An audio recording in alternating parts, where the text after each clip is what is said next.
Good morning everyone. पिछली class में अपनी जो क्लास है वो कंटिन्यू चल रही है।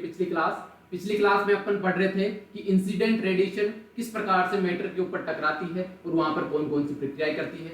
इंसिडेंट फोटोन जब किसी भी बॉडी या मटेरियल के ऊपर गिरती है तो वहां पर कौन कौन सी प्रोसेस होती है। प्रीवियस क्लास में हमने पढ़ा था कि किस प्रकार से रेडिएशन किसी भी बॉडी के ऊपर गिर रही है और वहां पर एटेन्यूएट की प्रोसेस हो रही है। एटेन्यूएट की प्रोसेस मतलब एक प्रकार से रेडिएशन का स्कैटरिंग होना, ट्रांसमिट होना या एक प्रकार से वहां पर एब्जॉर्प्शन होना। किस किस प्रकार से हो सकता है अपन ने प्रीवियस क्लास में पढ़ा था। कोहेरेंट स्कैटरिंग के बारे में, कॉम्पटन इफेक्ट के बारे में, और आज अपन पढ़ेंगे फोटो इलेक्ट्रिक इफेक्ट या एब्जॉर्प्शन के बारे में। ठीक है, फोटो इलेक्ट्रिक एब्जॉर्प्शन और इफेक्ट का थोड़ा एक प्रकार से इंट्रोडक्शन हो चुका था।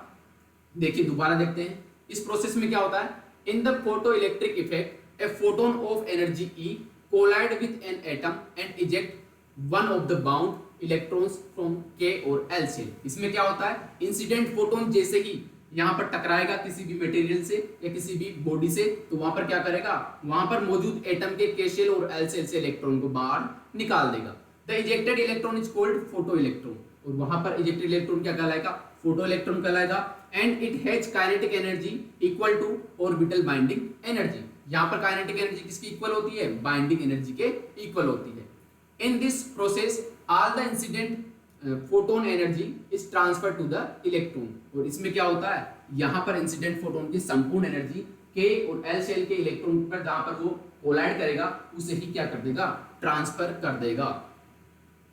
The incident photon must have energy equal or greater than the orbital binding energy। यहाँ पर जो इंसिडेंट फोटोन है, इंसिडेंट फोटोन की एनर्जी है वो ग्रेटर होनी चाहिए या एक प्रकार से इक्वल होनी चाहिए किसके, ऑर्बिटल बाइंडिंग एनर्जी के। देखिए यदि अगर बाइंडिंग एनर्जी से अगर कम रहेगा तब ना तो वो बाइंडिंग एनर्जी को तोड़ पाएगा न ही इलेक्ट्रॉन को रिमूव कर पाएगा। तो यहाँ पर क्या होना चाहिए, यहाँ पर जो एक प्रकार से मौजूद है, यहाँ पर जो अपन एक प्रकार से एटम जो लेंगे उस एटम के अंदर यहाँ पर जो इलेक्ट्रॉन मौजूद है, ठीक है, ये किसी की ना किसी बाइंडिंग एनर्जी साथ यहाँ बंधे हुए हैं। तो इंसिडेंट फोटोन की जो एनर्जी है, इंसिडेंट फोटोन की एनर्जी इस बाइंडिंग एनर्जी से क्या होनी चाहिए, ज्यादा होनी चाहिए। तब जाकर ये इलेक्ट्रॉन इस इलेक्ट्रॉन को एनर्जी ट्रांसफर करेगा। तो ट्रांसफर करने के दौरान ये बाइंडिंग एनर्जी को तोड़ पाएगा। तो बाइंडिंग एनर्जी को तोड़ने के बाद ही ये इलेक्ट्रॉन क्या होगा, यहाँ से रिमूव होगा। ठीक है, after the photo electric effect the atom is said to be ionized. और फोटो इलेक्ट्रिक इफेक्ट होने के बाद में क्या हो जाएगा, एटम आयनाइज्ड हो जाएगा। फोटो इलेक्ट्रिक इफेक्ट क्या कहला रहा है, जब इलेक्ट्रॉन किसी भी एटम के अंदर उपस्थित K या L शेल के इलेक्ट्रॉन को क्या कर दे, एनर्जी ट्रांसफर कर दे। और एनर्जी ट्रांसफर करने पर ये इलेक्ट्रॉन इसकी बाइंडिंग एनर्जी को तोड़ते हुए बाहर निकल जाए। बाहर निकलने पर ये एटम क्या हो गया, अब आयोनाइज्ड हो गया। आयोनाइज्ड होने पर क्या होगा, there is a vacancy in the shell. अब यहाँ पर शेल के अंदर क्या हो जाएगी, एक वैकेंसी क्रिएट हो जाएगी।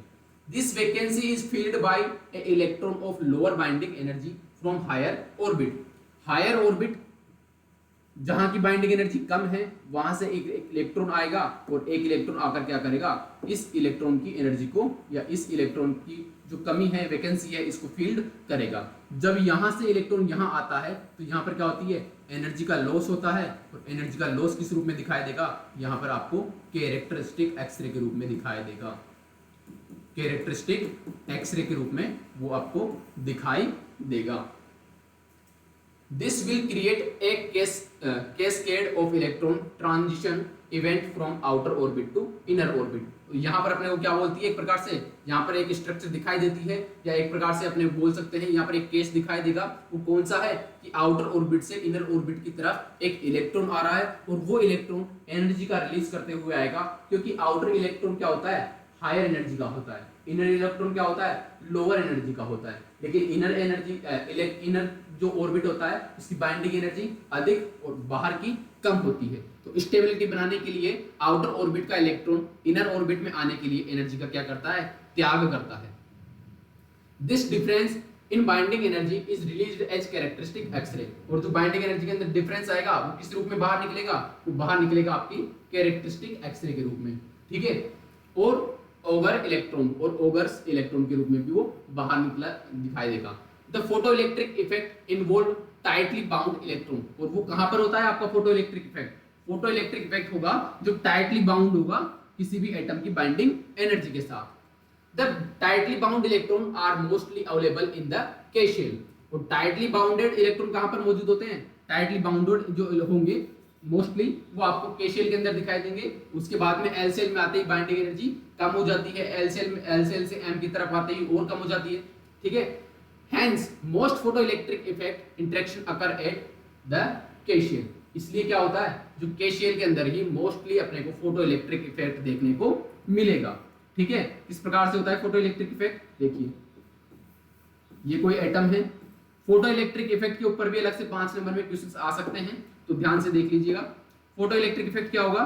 फोटो इलेक्ट्रिक इफेक्ट होगा जब किसी एटम्स के शेल एल शेल के अंदर मौजूद इलेक्ट्रॉन को किसी भी इंसिडेंट फोटोन द्वारा, किसी भी इंसिडेंट फोटोन द्वारा, कौन से इंसिडेंट फोटोन द्वारा? जिसकी एनर्जी के शेल के इलेक्ट्रॉन की बाइंडिंग एनर्जी, ठीक है, के शेल की इलेक्ट्रॉन की बाइंडिंग एनर्जी से अधिक हो, जिसकी एनर्जी, इसकी इंसिडेंट फोटोन की एनर्जी के शेल के इलेक्ट्रॉन की बाइंडिंग एनर्जी से अधिक हो, जब वो जाकर इस एटम से टकराएगा तो टकराने के बाद में अपनी संपूर्ण एनर्जी इस इलेक्ट्रॉन को ट्रांसफर कर देगा। तो ट्रांसफर करने के दौरान इस इलेक्ट्रॉन को यहां से इजेक्ट करवा देगा, और इजेक्ट किया हुआ इलेक्ट्रॉन क्या कहलाता है? आपका फोटो इलेक्ट्रिक इफेक्ट। इसे ही क्या कहते हैं? ये तो कहलाएगा आपका फोटो इलेक्ट्रॉन, और ये प्रोसेस क्या कहलाएगी? Photo electric effect. Photo electric effect ये क्या कहलाती है? फोटो इलेक्ट्रिक इफेक्ट कहलाती है, ठीक है। नेक्स्ट देखिए, the photo electric interaction probability. देखिए फोटो इलेक्ट्रिक इंटरेक्शन होने की प्रोबेबिलिटी क्या क्या है, क्या क्या संभावनाएं होती है वहां पर, ये देखिए आप। Inversely proportional two cube of photon energy, ठीक है, यानी कि जितनी फोटोन की एनर्जी होगी, जितनी ज्यादा फोटोन की एनर्जी होगी उतनी ही ज्यादा क्या होगी? वहां पर फोटो इलेक्ट्रिक होने की संभावना होगी। एंड सॉरी, यहाँ पर इनवर्सली प्रोपोर्शनल बताया गया है। इनवर्सली प्रोपोर्शनल मतलब जितनी कम यहाँ पर फोटोन की एनर्जी होगी उतनी ही ज्यादा फोटो इलेक्ट्रिक होने की संभावनाएं बढ़ेगी, ठीक है। और उसके साथ साथ proportional to the cube of atomic number. Atomic number जितना अधिक होगा, फोटो इलेक्ट्रिक प्रोसेस होने की प्रक्रिया उतनी ही अधिक होगी। Proportional to the mass density, और मास डेंसिटी के वो क्या होगा? प्रोपोर्शनल होगा। प्रोबेबिलिटी क्या क्या होती है? क्या तो जितना एटॉमिक नंबर अधिक होगा उतनी ही उसकी प्रोबेबिलिटी बढ़ेगी, और जितना एनर्जी का कम होगा उतनी प्रोबेबिलिटी घटेगी, ठीक है। इसी के साथ साथ नेक्स्ट देखिए, minimum energy of photon is called photo threshold energy. जो फोटोन की जो एनर्जी है, इंसिडेंट फोटोन की वो एनर्जी जिससे अधिक एनर्जी पर या एक प्रकार से जिससे कम एनर्जी पर फोटो इलेक्ट्रिक इफेक्ट नहीं हो सकता, उसे कहा जाएगा फोटोन की फोटोन थ्रेशोल्ड एनर्जी। देखिए एक मिनिमम एनर्जी रहती है, ठीक है, एक मिनिमम एनर्जी रहती है जिसी के, देखिए यहां पर ये एटम है और ये इंसिडेंट फोटोन है, इंसिडेंट फोटोन है। जैसा कि माना कि इस इंसिडेंट फोटोन की एनर्जी है 100 keV। यदि इस इंसिडेंट फोटोन की एनर्जी 99 keV होती है तो ये फोटो इलेक्ट्रिक इफेक्ट नहीं कर पाएगा, ठीक है। लेकिन अगर 100 keV इसकी एनर्जी होती है तो 100 keV पर क्या करेगा? ये फोटो इलेक्ट्रिक इफेक्ट कर सकेगा। तो इसकी जो मिनिमम एनर्जी है, वो मिनिमम एनर्जी कितनी है? 100 से जैसे ही नीचे आएगा ये एनर्जी एक प्रकार से फोटो इलेक्ट्रिक इफेक्ट शो नहीं कर पाएगा। तो ये प्रक्रिया होने के लिए मिनिमम एनर्जी कितनी होनी चाहिए? 100 keV। तो 100 keV क्या कहलाएगी? इसकी फोटोन की थ्रेशोल्ड एनर्जी कहलाएगी। इस फोटोन की क्या कहलाएगी? Threshold energy. तो एक प्रकार से बोल सकते हैं अपन minimum energy of photon is called photon threshold energy. तो फोटोन की वो एनर्जी जिससे कम एनर्जी पर वो फोटो इलेक्ट्रिक इफेक्ट शो नहीं कर सकता, उसको अपन फोटोन की थ्रेशोल्ड एनर्जी कहेंगे। If photon electric effect decrease with increase in energy but it increase at the level of binding energy of cells। देखिए फोटो इलेक्ट्रिक इफेक्ट क्या होता है? जैसे जैसे इंक्रीज होगी एनर्जी फोटोन की वैसे वैसे डिक्रीज होता है, लेकिन increase at the level of binding energy of shell. लेकिन जैसे जैसे बाइंडिंग एनर्जी बढ़ती है किसकी? शेल की, वैसे वैसे क्या होगा? फोटो इलेक्ट्रिक इफेक्ट बढ़ेगा। This is energy level is known as, इसको क्या बोला जाता है? K edge energy, L edge energy और M एज एनर्जी, इस प्रकार से अपन उसको कह सकते हैं। देखिए इसको समझिए क्या कह रहा है, if photon electric effect decrease, photo electric effect decrease हो रहा है, फोटो इलेक्ट्रो जो वहां पर प्रभाव है वो कम हो रहा है, कम होने के साथ साथ क्या होगा, विथ इंक्रीज इन एनर्जी, जैसे जैसे एनर्जी बढ़ रही है फोटो इलेक्ट्रिक इफेक्ट या फोटोन की, इंसिडेंट फोटोन की, वैसे वैसे फोटो इलेक्ट्रिक इफेक्ट कम हो रहा है। लेकिन ये कब बढ़ेगा, ये बढ़ेगा साथ साथ जैसे जैसे बाइंडिंग एनर्जी बढ़ती जाएगी। जैसे मान लीजिए इंसिडेंट फोटोन की एनर्जी कम है, कम होने के साथ साथ वो अगर के शेल के इलेक्ट्रॉन से टकराता है तो वहां पर क्या होगा, इंसिडेंट फोटोन, एक प्रकार से फोटो इलेक्ट्रिक इफेक्ट होने की संभावना बढ़ती है। लेकिन अगर कम लेवल वाला एल सेल या एम सेल से टकराता है तो वहां पर क्या होता है, फोटो इलेक्ट्रिक इफेक्ट होने की संभावनाएं कम हो जाती है। This energy level is known as, देखिए, और ये एनर्जी का जो लेवल होता है जहां पर फोटो इलेक्ट्रिक इफेक्ट शो हो सकता है वो कहलाती है के शेल के लिए K edge energy level, L shell के लिए L edge binding energy level और एल सेल के लिए एम सेल के लिए M edge binding energy level कहलाता है। इसी के साथ साथ नेक्स्ट देखिए इस प्रकार से फोटो इलेक्ट्रिक मास एटेन्यूएटिंग कोफिशिएंट, ठीक है, जैसे जैसे आपका फोटो एनर्जी ऊपर की साइड बढ़ेगी, आपका जैसे ये के एज हो गया तो के एज पर क्या होगा, देखिए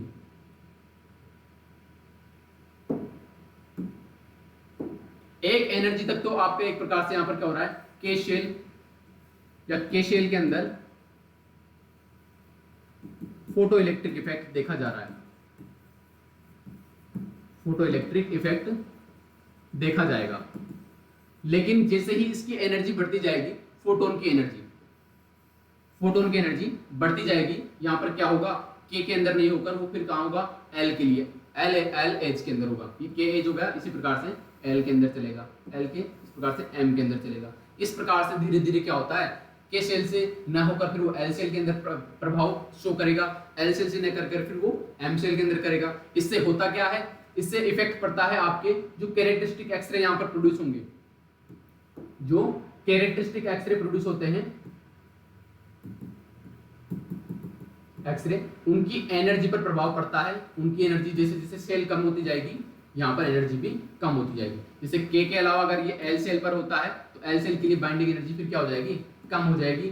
बाइंडिंग एनर्जी कम होने के साथ साथ यहाँ पर कैरेक्टरिस्टिक एक्सरे जो प्रोड्यूस होंगे उनकी एनर्जी भी क्या हो जाएगी, कम हो जाएगी। ठीक है, नेक्स्ट देखिए पेयर प्रोडक्शन। पेयर प्रोडक्शन के अंदर देखते हैं फोटो इलेक्ट्रिक इफेक्ट हो गया, फोटो इलेक्ट्रिक से पहले आपका हो गया एक प्रकार से कोहेरेंट और कॉम्पटन, तीन हो गए। फोर्थ पे आते हैं pair production. When a photon having energy greater than 1.02 mega electron volt, इससे पहले जो अपन एनर्जी का लेवल पढ़ रहे थे फोटोन का या एक्सरे का, वो अपन किलो इलेक्ट्रॉन वोल्ट के अंदर ही ले रहे थे। लेकिन जो अपन पेयर प्रोडक्शन की जो प्रक्रिया होगी, वो पेयर प्रोडक्शन की प्रक्रिया होगी आपकी मेगा इलेक्ट्रॉन वोल्ट के अंदर। ठीक है, अब मेगा इलेक्ट्रॉन वोल्ट इस प्रकार से देखिए, when a photon having energy, देखिए इसका एक डायग्राम रह गया पीछे, फोटो इलेक्ट्रिक इफेक्ट। हाँ, फोटो इलेक्ट्रिक इफेक्ट का एक डायग्राम देख लेते हैं कि किस प्रकार से एक फोटो इलेक्ट्रिक इफेक्ट शो होगा।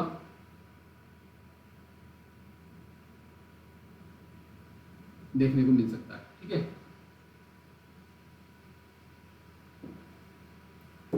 ये है आपका एटम, इस प्रकार से आपको डायग्राम सभी के अंदर बनाना है। ठीक है, सभी को डायग्राम बनाने हैं। ये है यहाँ पर के शेल के अंदर उपस्थित इलेक्ट्रॉन्स, ये हो गए एल सेल के अंदर उपस्थित इलेक्ट्रॉन्स। ठीक है, ये हो गई आपकी के शेल, ये हो गई एल सेल, ये हो गया न्यूक्लियस, ये हो गया न्यूक्लियर फील्ड। जहां तक हो सके आप मेंशन ये सारी चीजें करें। ठीक है, अब यहां से इंसिडेंट फोटोन आएगा, ये कोई इंसिडेंट फोटोन है, इंसिडेंट फोटोन। ठीक है, ये इंसिडेंट फोटोन जिसके पास इनफ एनर्जी है, जिसके पास इनफ एनर्जी है, कितनी इनफ एनर्जी है इसके, के शेल की जो बाइंडिंग एनर्जी है, के शेल की जो बाइंडिंग एनर्जी है उससे ज्यादा। ठीक है, उससे ज्यादा क्या है आपके इस इंसिडेंट फोटोन की एनर्जी है। जैसे ही ये इंसिडेंट फोटोन आकर के शेल के इलेक्ट्रॉन से टकराएगा। के शेल के इलेक्ट्रॉन से टकराने के बाद क्या होगा, ये इंसिडेंट फोटोन अपनी होल एनर्जी क्या कर देगा, इस इलेक्ट्रॉन को ट्रांसफर कर देगा। ट्रांसफर कर दिया। अब यहां पर जो के शेल के अंदर इलेक्ट्रॉन मौजूद था, ये के शेल के अंदर मौजूद इलेक्ट्रॉन के पास खुद की सर्वप्रथम खुद की पास क्या थी, इसकी एक खुद की क्या थी, पोटेंशियल एनर्जी थी, एक एनर्जी थी खुद की भी।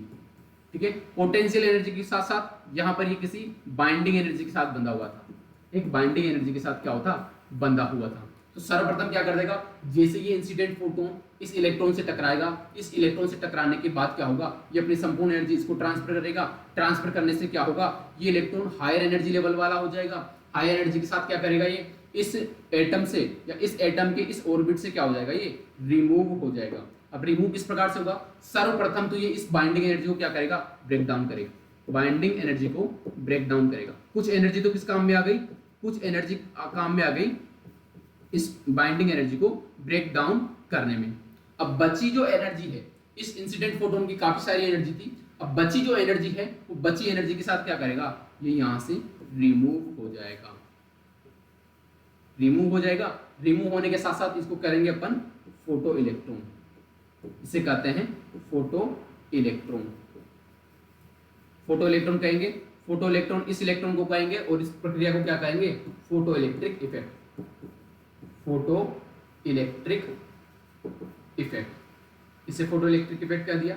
अब देखिए यहां पर क्या होगा, यहां पर क्रिएट हो गई एक वैकेंसी, क्योंकि यहां से क्या होगा, इलेक्ट्रॉन बाहर निकल गया, यहां पर क्रिएट हो गई एक वैकेंसी। इस क्रिएट हुई वैकेंसी को फील्ड किया जाएगा आउटर ऑर्बिट से। ठीक है, अब आउटर ऑर्बिट कौन सा हो गया आपका, एल सेल वाला ऑर्बिट। अब एल सेल के इलेक्ट्रॉन क्या करेंगे, इस जो वैकेंसी क्रिएट हुई है इस वैकेंसी को फील करेंगे आउटर ऑर्बिट से। वैकेंसी को फील करते दौरान क्या होता है, ये जो आउटर ऑर्बिट होता है, जैसे एल सेल हो गई, तो एल सेल की जो बाइंडिंग एनर्जी होती है वो एल सेल की बाइंडिंग एनर्जी के सेल के कंपैरिजन में क्या होगी, कम होगी, कम होगी। साथ ही साथ के सेल के अंदर जो इलेक्ट्रॉन मौजूद है, इस मौजूद इलेक्ट्रॉन की एनर्जी क्या होती है, एल सेल के इलेक्ट्रॉन से कम होती है। यानी कि एल सेल का जो इलेक्ट्रॉन होता है उसकी एनर्जी अधिक होती है, लेकिन ये बाइंडिंग एनर्जी कम होती है। ठीक है, इसका जस्ट अपोजिट होता है। अब ये अगर ये हाई एनर्जी का है, ये लो एनर्जी का है, ये हाई एनर्जी वाला इस लो एनर्जी की जगह लेगा, तो ये क्या करेगा, स्टेबल होने के लिए इसके इक्वल एनर्जी करेगा, के सेल के इक्वल क्या करेगा, एनर्जी करेगा। अब के शेल के बराबर एनर्जी करने के लिए क्या करना पड़ेगा, इसको एनर्जी का त्याग करना पड़ेगा। यहां पर क्या होती है, एनर्जी रिलीज होती है, एनर्जी रिलीज होती है। और ये रिलीज हुई एनर्जी किस रूप में कहलाएगी आपकी, ये कहलाएगी आपके कैरेक्टरिस्टिक एक्सरे। ये क्या कहलाएगी आपकी, कैरेक्टरिस्टिक एक्सरे। इसी प्रकार से आपका एक फोटो इलेक्ट्रिक इफेक्ट होगा। चीज समझ में आई, इंसिडेंट फोटोन की होल एनर्जी इस इलेक्ट्रॉन को ट्रांसफर की जाएगी। ये इलेक्ट्रॉन क्या करेगा, हाई एनर्जी होने के कारण सर्वप्रथम तो इस बाइंडिंग एनर्जी को तोड़ेगा। बाइंडिंग एनर्जी को तोड़ने के बाद ये क्या कर देगा, फ्री हो गया। अब फ्री हो गया तो इसके पास भी जो एनर्जी बची हुई है उस काइनेटिक एनर्जी को रूप में ये क्या करेगा, बाहर निकल जाएगा। अब जब ये बाहर निकला है तो ये बाहर निकला हुआ इलेक्ट्रॉन क्या कहलाता है, आपका फोटो इलेक्ट्रॉन कहलाता है। और ये प्रक्रिया फोटो इलेक्ट्रिक इफेक्ट कहलाती है। अब यहाँ पर वैकेंसी क्रिएट हो गई, इस वैकेंसी को किसके द्वारा फिल किया जाएगा, आउटर ऑर्बिट के इलेक्ट्रॉन से। आउटर ऑर्बिट या आउटर शेल के इलेक्ट्रॉन क्या करेगा, जैसे इनर शेल की तरफ आएगा तो इनर शेल की तरफ आने के दौरान क्या कर देगा, वो अपनी एनर्जी को थोड़ी रिलीज करेगा। वो रिलीज हुई एनर्जी क्या कहलाती है, आपकी कैरेक्टरिस्टिक एक्सरे के रूप में कहलाती है। ठीक है, आई होप आपको समझ में आया होगा। आप रिपीट करके देख सकते हो ये चीज। इसी के साथ नेक्स्ट चलते हैं पेयर प्रोडक्शन पर। पेयर प्रोडक्शन में क्या होता है, when a photon having energy greater than 1.02 mega electron volt. अब अगर यहाँ पर फोटोन की एनर्जी 1.02 मेगा इलेक्ट्रॉन वोल्ट है तो क्या करेगा, passes near to the nucleus. ये क्या करेगा, न्यूक्लियस के पास से गुजरेगा। देखिए इंसिडेंट फोटोन के अंदर अपन ने पढ़ा था कि अगर इंसिडेंट कोई भी इलेक्ट्रॉन किसी भी टारगेट मटेरियल के पास जाता है, इससे पहले जो अपन ने पढ़ा था, ठीक है, वो ये पढ़ा था कि इंसिडेंट जो इलेक्ट्रॉन है, देखिए यहाँ पर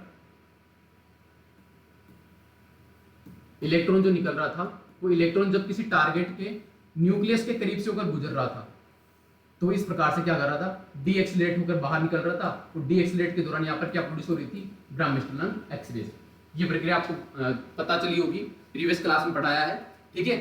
अब देखिए यहाँ पर क्या होगा, पेयर प्रोडक्शन के अंदर यदि अगर एनर्जी 1.02 मेगा इलेक्ट्रॉन वोल्ट है, यहाँ पर फोटोन की बात हो रही है, यहाँ पर इलेक्ट्रॉन की बात हुई थी, यहाँ पर अपन बात करेंगे फोटोन की बात करेंगे।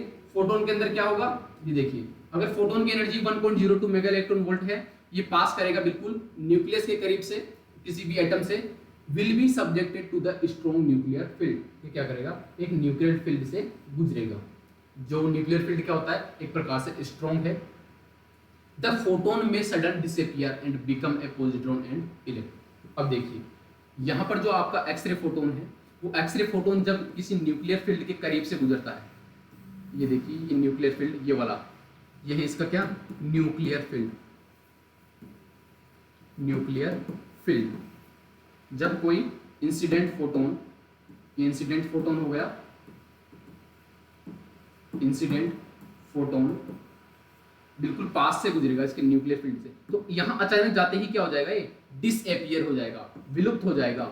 डिसएपियर हो जाना, डिसएपियर हो जाएगा, गायब हो जाएगा। अब वो गायब किस प्रकार से होगा, किस प्रकार से कन्वर्ट होगा, वो चीज देखते हैं। For each particle sudden disappear, disappear होने के बाद में and become a positron and electron, और क्या हो जाएगा, एक पॉजिट्रॉन और इलेक्ट्रॉन के अंदर कन्वर्ट हो जाएगा। पॉजिट्रॉन और इलेक्ट्रॉन के अंदर कन्वर्ट हो जाएगा। कन्वर्ट होने के साथ साथ ही इनकी एनर्जी क्या हो जाएगी, बढ़ जाएगी। देखिए माना कि 1.02 मेगा इलेक्ट्रॉन वोल्ट था, तो 1.02 मेगा इलेक्ट्रॉन अगर इक्वली डिवाइड होगा तो कितना होगा, 0.511 mega electron volt, 0.511 mega electron volt, ठीक है। इलेक्ट्रॉन और पॉजिट्रॉन के अंदर क्या हो गया, वो डिवाइड हो गया। सबसे पहले किस में था, फोटोन के रूप में। अब फोटोन क्या है, एक प्रकार से एनर्जी की रूप है। फोटोन क्या है, एनर्जी है। अब ये एनर्जी किसके रूप में डिवाइड हुई है, ये हुई है पॉजिट्रॉन और इलेक्ट्रॉन। अब पॉजिट्रॉन और इलेक्ट्रॉन, जो कि एक प्रकार से पॉजिट्रॉन कहाँ उपस्थित रहता है, आपके न्यूक्लियस के अंदर। अब न्यूक्लियस के अंदर मैंने जब एटॉमिक स्ट्रक्चर पढ़ाई थी, तो एटॉमिक स्ट्रक्चर के अंदर पढ़ाया था कि पॉजिट्रॉन क्या होते हैं, नेचर के अंदर पॉजिटिव होते हैं, और न्यूक्लियस जिसके अंदर होते हैं वो क्या होते हैं, न्यूट्रल्स होते हैं, ठीक है। तो न्यूक्लियस क्या करता है, न्यूक्लियस आपके एक प्रकार से जो आपका ये पॉजिट्रॉन जो होता है, न्यूक्लियस के अंदर पॉजिट्रॉन जो होता है, वो किसके अंदर कंट्रीब्यूट करता है, वो करता है आपके मास के अंदर। जो एटॉमिक मास होता है उसके अंदर कंट्रीब्यूट करता है। तो एक प्रकार से अपन बोल सकते हैं कि पॉजिट्रॉन का किसी न किसी प्रकार का मास है। तो यहाँ पर इंसिडेंट फोटोन की एनर्जी किस रूप में ट्रांसफर हो गई, एनर्जी का ट्रांसमिशन हो गया मास के रूप में। तो अपन एक प्रकार से इसको ये भी बोल सकते हैं कि पेयर प्रोडक्शन जो होता है, पेयर प्रोडक्शन उदाहरण होता है एनर्जी इनटू मास, यानी कि एनर्जी का कन्वर्जन किसके अंदर हो गया, मास के अंदर यहाँ पर कन्वर्जन हो गया। For each particle 0.511 mega electron volt energy is required and the excess energy 1.02 mega electron volt would be shared between the positron and electron as kinetic energy, ठीक है। अब ये क्या करेगा, जो आपका डिसअपियर हुआ है फोटोन, वो डिसअपियर फोटोन किसके अंदर कन्वर्ट हो गया, वो डिसअपियर फोटोन कन्वर्ट हो गया पॉजिट्रॉन और इलेक्ट्रॉन के अंदर। पॉजिट्रॉन और इलेक्ट्रॉन के अंदर इक्वली डिवाइड हो गई उसकी एनर्जी, जो कि कितनी है, 0.511 mega electron volt.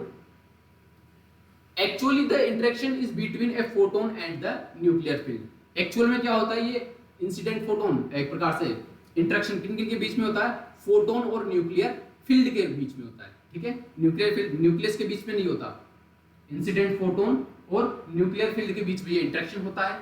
This process is an example of conversion of mass, conversion of energy into mass as predicted by Einstein, ठीक है।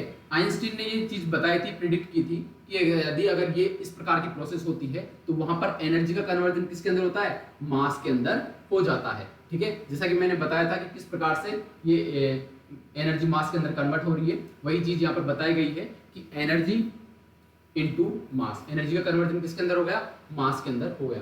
The threshold energy for the pair production process is 1.02 mega electron volt, ठीक है। Threshold energy अगर अपन pair production की बात करें तो उसके लिए थ्रेशोल्ड एनर्जी कितनी है, 1.02 मेगा इलेक्ट्रॉन वोल्ट, ठीक है। 1.02 मेगा इलेक्ट्रॉन वोल्ट क्या इसकी थ्रेशोल्ड एनर्जी है। इससे कम एनर्जी पर आपको पेयर प्रोडक्शन देखने को नहीं मिलेगा। The probability of pair production increase with the increase increase with the energy for a given material and also increase with atomic number. ठीक है, किसी मटेरियल की एनर्जी और एटॉमिक नंबर दोनों पर ही पेयर प्रोडक्शन क्या करेगा, डिपेंड करता है। ठीक है, या एक प्रकार से उनकी प्रोबेबिलिटी होती है।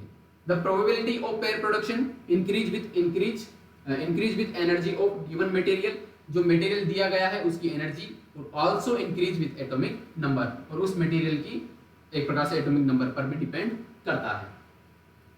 It is very important for photon having energy greater than 5 mega electron volt. ठीक है, और ये क्या होता है, एक प्रकार से इंपॉर्टेंट है फोटोन हैविंग एनर्जी। यदि अगर फोटोन की एनर्जी 5 मेगा इलेक्ट्रॉन वोल्ट या 5 मेगा इलेक्ट्रॉन वोल्ट से अधिक है तो वहां पर आपको फोटो इलेक्ट्रॉन या पेयर प्रोडक्शन देखने को मिल सकता है। The electron loss energy by excitation and ionization and filling vacancy in the orbital shell. इसमें क्या होता है, देखिए, द इलेक्ट्रॉन लॉस एनर्जी, इसके अंदर इलेक्ट्रॉन का लॉस होता है जो एनर्जी का, वो किस प्रकार से होगा, वो एक्साइटेशन और आयनाइजेशन द्वारा होगा। And filling vacancy in the orbital shell, और ऑर्बिटल के अंदर क्या की जाएगी, शेल, जो ऑर्बिट की शेल है वहां पर इलेक्ट्रॉन को फील किया जाएगा। The positron travels in the medium and loss its energy by ionising, excitation and bremsstrahlung process. देखिए, अब पॉजिट्रॉन जो ट्रेवल कर रहा है किसी भी मीडियम के अंदर, जिस मीडियम के ऊपर ये प्रोसेस हुई है, उदाहरण के लिए देखते हैं। देखिए, ये इंसिडेंट फोटोन हो गया, एटम हो गया। इंसिडेंट जो एटम है, इन एटम के ऊपर कोई भी इंसिडेंट फोटोन गिरेगा, इंसिडेंट फोटोन जो गिरेगा, इस इंसिडेंट फोटोन में क्या होगा, ये इंसिडेंट फोटोन जिसकी एनर्जी कितनी है 1.02 मेगा इलेक्ट्रॉन वोल्ट। अब ये जाकर इसके न्यूक्लियर फील्ड में जाकर क्या हो जाएगा, डिसअपियर हो जाएगा। डिसअपियर होने के साथ साथ ये डिवाइड हो जाएगा पॉजिट्रॉन और इलेक्ट्रॉन के रूप में। अब जो ये पॉजिट्रॉन जो है, ये पॉजिट्रॉन क्या करेगा, इसी मीडियम के अंदर, जिस मीडियम का ये एटम है उसी मीडियम के अंदर क्या करेगा, ट्रेवल करेगा। ट्रेवल करने के साथ साथ क्या कर सकता है, ये आयनाइजेशन की क्रिया भी कर सकता है, क्योंकि इसके पास क्या है, अभी तक एनर्जी है। आयनाइजेशन की क्रिया के साथ साथ ये एक्साइटेशन भी कोज कर सकता है, एक्साइटेशन के बारे में बताया हुआ है, और साथ ही साथ ये ब्रह्मस्टलन एक्सरेज प्रोड्यूस कर सकता है। ठीक है, तीनों के बारे में बताया हुआ है, ज्यादा एक्सप्लेनेशन देने की जरूरत नहीं है। ठीक है, देखिए, finally the positron combine with एक free electron. Finally electron, positron क्या करता है, एक फ्री इलेक्ट्रॉन के साथ कंबाइन हो जाता है and produce 2 photons of each energy of 0.511 mega electron volt that are ejected in opposite direction is the conversion momentum. ठीक है, अब देखिए किस प्रकार से होता है।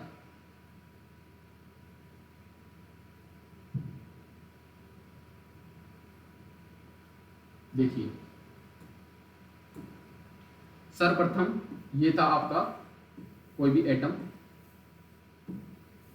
इस एटम के ऊपर इंसिडेंट जो फोटोन आकर गिरेगा, इंसिडेंट फोटोन आकर गिरने के दौरान क्या होता है, यहाँ पर ये सारा का सारा न्यूक्लियर फील्ड के अंदर क्या हो जाएगा, डिसअपियर हो जाएगा। डिसअपियर होने के साथ साथ ये कन्वर्ट हो जाएगा, ये डिवाइड हो जाएगा 2 भागों में, कन्वर्ट हो जाएगा 2 भागों में, एक हो जाएगा पॉजिट्रॉन, एक हो जाएगा इलेक्ट्रॉन। अब ये पॉजिट्रॉन इस ट्रेवल करेगा इस मीडियम के अंदर, मीडियम के अंदर जब ट्रेवल करता है तो ये इलेक्ट्रॉन आगे जाकर पॉजिट्रॉन क्या कर देगा, ये पॉजिट्रॉन कंबाइन हो जाएगा एक इलेक्ट्रॉन के साथ, और इलेक्ट्रॉन के साथ जैसे कंबाइंड होगा यहाँ पर एनहिलेशन की प्रक्रिया होगी, विस्फोटक की क्रिया होगी। विस्फोटक की क्रिया के साथ साथ ही यहाँ पर 2 अलग अलग फोटोन निकलेंगे। ठीक है, अलग अलग डायरेक्शन में क्या निकलेंगे, 2 फोटोन निकलेंगे।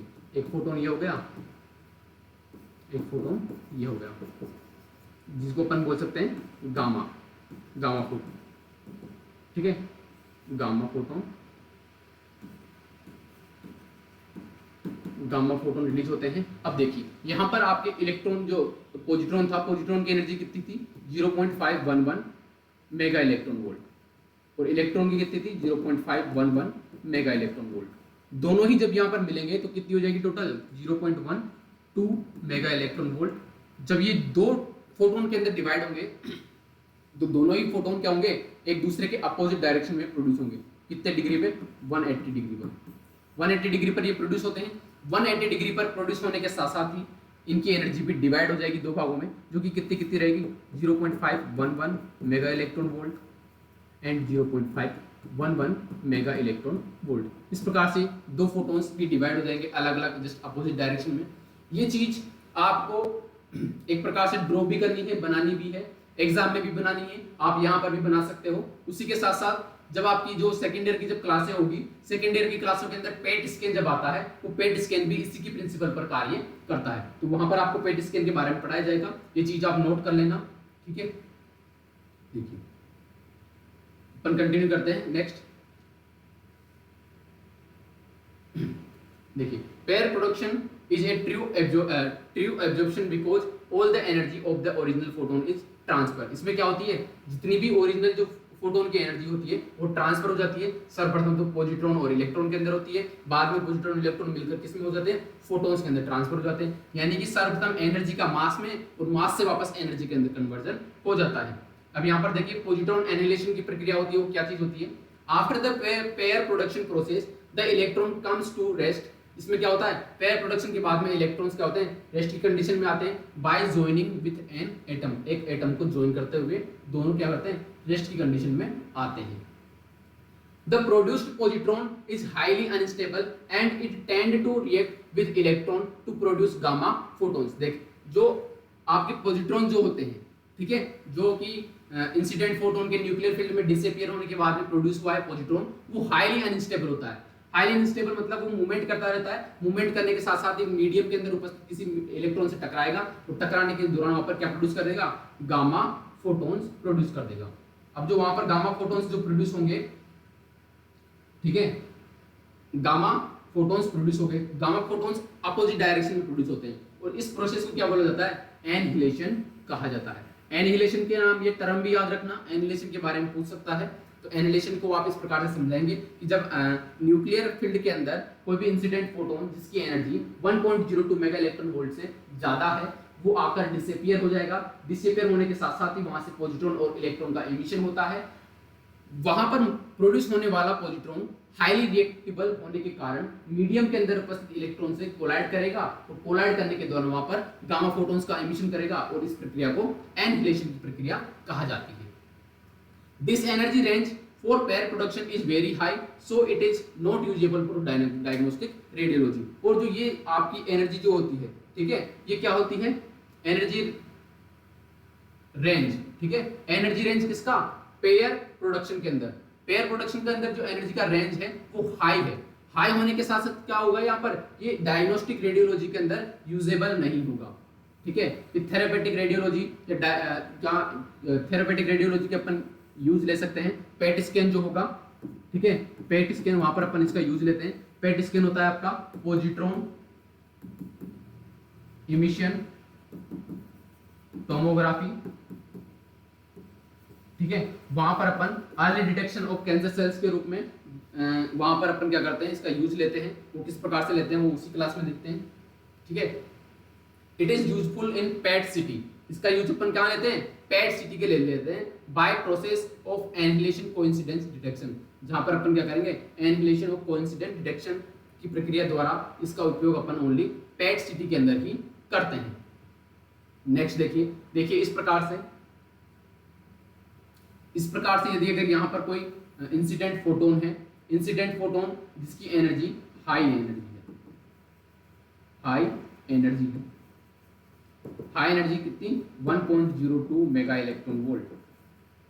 1.02 मेगा इलेक्ट्रॉन वोल्ट के साथ क्या करेगा, ये होगा इसका न्यूक्लियस, न्यूक्लियस के अंदर ये हो गया इसका न्यूक्लियर फील्ड। जैसे ये न्यूक्लियर फील्ड के अंदर आता है डिसअपीयर हो जाएगा, फिर डिवाइड हो जाएगा दो भागों में, जिसको अपन बोल सकते हैं इलेक्ट्रॉन और दूसरा बोलेंगे अपन पॉजिट्रॉन, ठीक है। पॉजिट्रॉन क्या करता है, एटॉमिक मास में कंट्रीब्यूट करता है, इसका किसी न किसी प्रकार का मास होता है, तब जाकर अपन बोल सकते हैं कि यहाँ पर क्या हुआ है, सर्वप्रथम एनर्जी से या एनर्जी का किसमें कन्वर्जन हुआ है, मास में, ठीक है, मास के अंदर कन्वर्जन हो गया।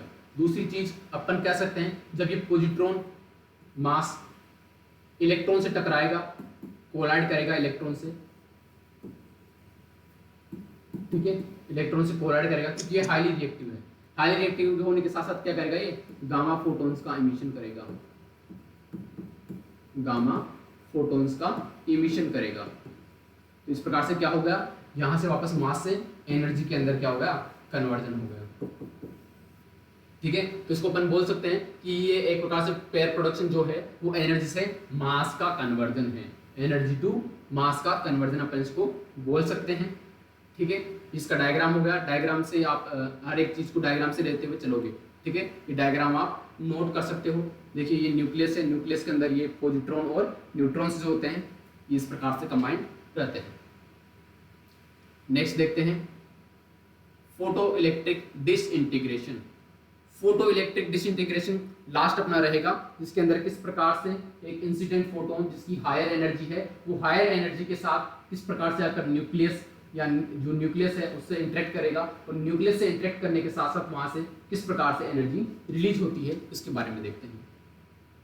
Photo electric disintegration, when very high energy photon incident on atom it cause disintegration of nucleus. जब बहुत ही हाई एनर्जी का फोटोन एटम के ऊपर आकर क्या हो जाता है, गिरता है, इंटरेक्ट करता है, तो वहां पर क्या होता है, डिसइंटीग्रेशन ऑफ न्यूक्लियस, न्यूक्लियस का विखंडन होने की प्रक्रिया होती है।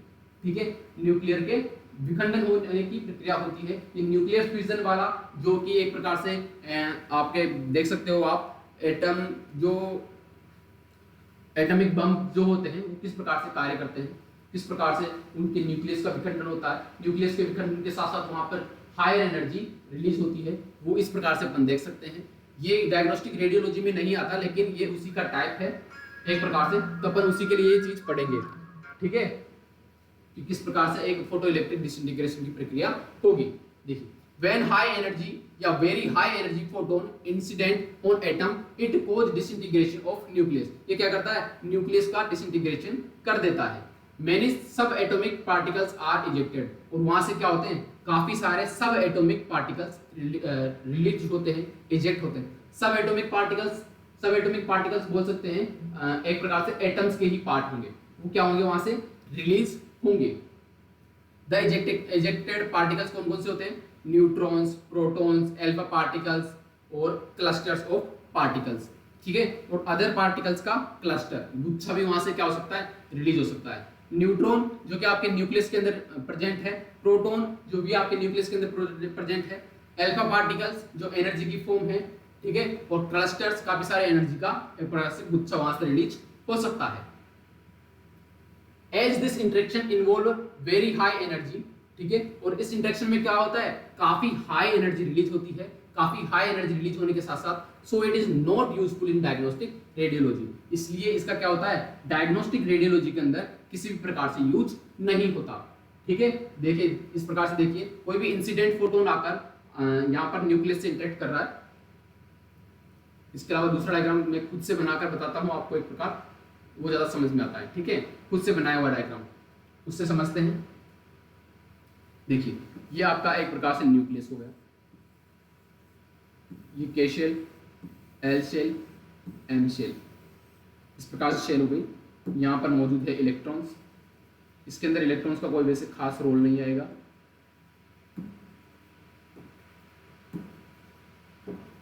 ठीक है, ये हो गया आपका इंसिडेंट फोटोन।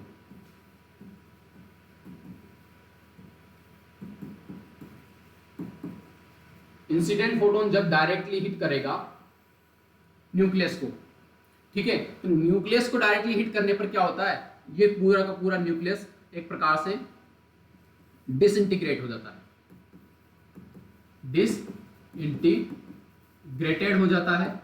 डिसइंटीग्रेटेड के साथ साथ ही यहां से काफी सारे जो पार्टिकल्स हैं वो निकलते हैं। ठीक है, जैसा एल्फा पार्टिकल्स हो गए, इसी के साथ साथ न्यूक्लियस हो गया, न्यूट्रॉन्स हो गए, प्रोटॉन्स हो गए, इसी के साथ साथ हीट हो गई, और डिफरेंट टाइप ऑफ एक्सरेज हो गए, different type of high x-ray, high energy x-rays, इनका भी रिलीज कहां से होता है, इसी न्यूक्लियस के डिसइंटीग्रेशन के द्वारा होता है। इंसिडेंट फोटोन जिसकी क्या है, हाई एनर्जी है, हाई एनर्जी के साथ ही क्या करेगा, ये हाई एनर्जी के साथ ही ये कहाँ पर ट्रांसफर हो सकता है, कहाँ तक, न्यूक्लियर फील्ड तक। न्यूक्लियर फील्ड को क्रॉस करते हुए न्यूक्लियस तक क्या कर सकता है, पहुंच सकता है। न्यूक्लियस तक पहुंचेगा तब जाकर एक न्यूक्लियस का डिसइंटीग्रेशन होगा, और डिसइंटीग्रेशन से वहां से alpha particles, neutrons, thermal neutrons, protons, heat, काफी सारी एक्सरेज जिनकी एनर्जी हाई है, सभी प्रकार की एनर्जी वहां से क्या होगी, रिलीज होगी। तो इस प्रकार से अपन इसका डायग्राम देख सकते हैं। डायग्राम को हमेशा आप मेंशन करोगे कि कौन सा न्यूक्लियस है, ठीक है, कौन सा न्यूक्लियर फील्ड है। तो सारी चीजें आप इस प्रकार से केशेल एक प्रकार से मेंशन करते हुए चलोगे तो डायग्राम भी आपको फुल लगेगा, और दूसरा चीज जो सामने वाला जो चेक कर रहा है उसको भी पूरा का पूरा इजीली समझ में आएगा कि किस प्रकार से। और एक चीज, जब भी आप डायग्राम बनाओ तो डायग्राम के नीचे ऑलवेज आप मेंशन किया करो कि किसका ये डायग्राम है। जैसे फिगर आप यहाँ लिख दोगे, फिगर फोटोन डिसइंटीग्रेशन, ठीक है। इस प्रकार से डायग्राम को नाम जरूर दिया करो, ठीक है। तो इस प्रकार से एक फोटोन का डिसइंटीग्रेशन का डायग्राम है। अब इस डायग्राम से आप देखोगे तब इजीली समझ में आ जाएगा। देखिए, इंसिडेंट एक्सरे फोटोन्स है। इंसिडेंट एक्सरे फोटोन्स जैसे ही आकर आपके न्यूक्लियस के ऊपर आकर आपतित होगी, गिरेगी, ठीक है, न्यूक्लियस के ऊपर आकर गिरती है। तो न्यूक्लियस के ऊपर गिरने के दौरान क्या होता है, न्यूक्लियर फ्रैगमेंट्स, न्यूक्लियर के टुकड़े हो जाते हैं काफी सारे। न्यूक्लियर क्या करता है, जैसे अल्फा पार्टिकल्स में, ठीक है, अल्फा के साथ साथ यहाँ पर न्यूट्रॉन्स में, प्रोटॉन्स में, इनमें क्या हो जाता है, डिवाइड हो जाता है। तो सारा का सारा न्यूक्लियर एक प्रकार से पूरी एनर्जी बाहर निकालेगा। इसी की बेसिस के ऊपर आपका चलता है एटॉमिक बॉम्ब, जो काम करते हैं वो इन्हीं के ऊपर कार्य करते हैं। जहां पर न्यूक्लियर का क्या होता है, न्यूक्लियर का डिसइंटीग्रेशन होता है। न्यूक्लियस का डिसइंटीग्रेशन होने के साथ साथ वहां पे न्यूक्लियर फ्रेगमेंट्स बाहर निकलते हैं, न्यूक्लियस के काफी सारे दाने बाहर निकलते हैं। वो सभी के सभी हाईली एनर्जी वाले होते हैं, जो कि क्या करते हैं, हाई एनर्जी प्रोड्यूस करते हैं। तो इस प्रकार से फोटोन डिसइंटीग्रेशन कंप्लीट हुआ। Thank you. तो इसी के साथ साथ आपकी ये क्लास है वो खत्म होती है। ये क्लास आपकी पूरी की पूरी जो भी है सारे के सारे टॉपिक्स के अंदर क्लियर हो चुके हैं। जो आपके रेडिएशन इंसिडेंट जो रेडिएशन है वो किस प्रकार से एक ह्यूमन बॉडी के ऊपर गिरती है, उसके लिए कौन कौन से डायग्नोस्टिक रेडियोलॉजी के अंदर अपन काम में लेते हैं, वो भी चीज इसके अंदर बताई गई है। इसी के साथ साथ डायग्राम्स सारे के सारे इसके अंदर बताए गए हैं। एवरी ईयर इसके अंदर से आपको 5 या 20 नंबर के अंदर, यदि 20 नंबर में पूछा गया है तो संपूर्ण आपको एक्सप्लेनेशन इस प्रकार से देना है, ठीक है, जिसके अंदर आपको ये जो 5 इंटरेक्शन है, ठीक है, ये जो 5 इंटरेक्शन है, इन 5 इंटरेक्शन के बारे में आपको एक्सप्लेनेशन देना पड़ेगा। इसी के अलावा 5 नंबर में यदि क्वेश्चन पूछा जाता है तो आपसे अलग से कोवेलेंट स्कैटरिंग के बारे में पूछ सकता है, फोटो इलेक्ट्रिक एब्जॉर्प्शन के बारे में पूछ सकता है, कॉम्पटन के बारे में, पेयर प्रोडक्शन के बारे में, फोटो डिसइंटीग्रेशन के बारे में, इनके बारे में आपसे पूछ सकता है। इसी के साथ साथ जो आपका होगा photo electric effect, photo electric effect का भी इसी में क्लियर हो जाएगा कि फोटो इलेक्ट्रिक इफेक्ट क्या होता है। जब भी इंसिडेंट फोटोन क्या करेगा, वहां एटम के आउटर शेल से टकराएगा, आउटर शेल से टकराने के बाद वहां पर उपस्थित इलेक्ट्रॉन को रिमूव कर दे तो वो फोटो इलेक्ट्रॉन कहलाएगा। तो फोटो इलेक्ट्रिक प्रक्रिया कहलाती है, उसको बोलते हैं अपन फोटो इलेक्ट्रिक इफेक्ट बोलते हैं। इसी के साथ साथ